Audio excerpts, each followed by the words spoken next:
आज गोटे चांचल्यकर न्यूज नहीं आई राजेंद्र ढोलकिया नुआपड़ा विधायक जे कि चलीगले मृत्युवरण कले ये आसन टी खाली पड़ी जे आसन टी जी जितब से आसन बीजेपी जितुची कि बीजेडी जितुची ये प्रश्न उठुची बीजेपी दीर्घ 24 वर्षर बीजेडी सरकार को मनमोहन सिंह नेतृत्व में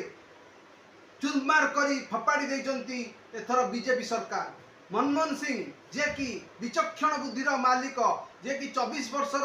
सरकार को जे कि धर्मेंद्र प्रधान पारिले नहीं किंतु मनमोहन सामल तांकर विचक्षण बुद्धिर बीजेपी सभापति एथर बीजेडी की हराई देइचंती एवं नवीन एथर केबे लोक मैंने विश्वास कर नवीन पट्टनायक हारिबे बोली। नवीन पट्टनायक हारिबार मुख्य कारण होची पांड्यान को से आगु आने द्वारा लोक मान भितर ओडिया अस्मितार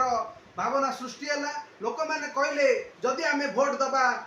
बीजेपी बीजेडी को ताले तामिल बाबू हे ओडिशार मुख्यमंत्री या लोक ग्रहण कर पारे एवं ओडिया अस्मिता भाव में जो जगन्नाथ को लेकिन 12 आड़े बुलेले भिक मागेले जगतर नाथ जगन्नाथ कौन भिक मागी था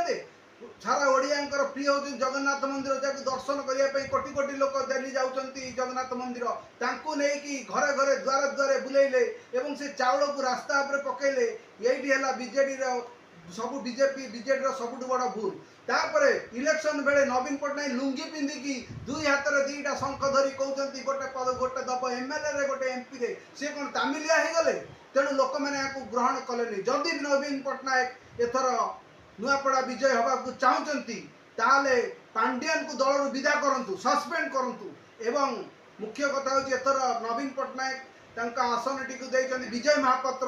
बीजेडी टाणुआ नेता तेणु तांकु एवं बीजेपी छाड़ी नहीं सी सुपरस्टार अनुभव महांती को छाड़ी जोरदार लड़ई हम किए जितब किए हार जी ए प्रमाणित हम जी जितब से ही जदि एथर बीजेपी जितब आपण मैंने जानवे लोक मैंने जो कहते फॉल्स वोटिंग कर ईवीएम ट्रैम्पिंग कर संपूर्ण मात्रा भूल आउ जदि नवीन पट्टनायक जितबे ताले आमे हस्त प्रमाणित होबा जेटा प्रकृत में बीजेपी किसी गोटे कासादी कर जीति किंतु जदि नवीन गोड़टी बंचई पारुचंती आगामी 50 वर्ष पर्यंत बीजेडी ओडिशा रे शासन करिवो। रहिली नमस्कार।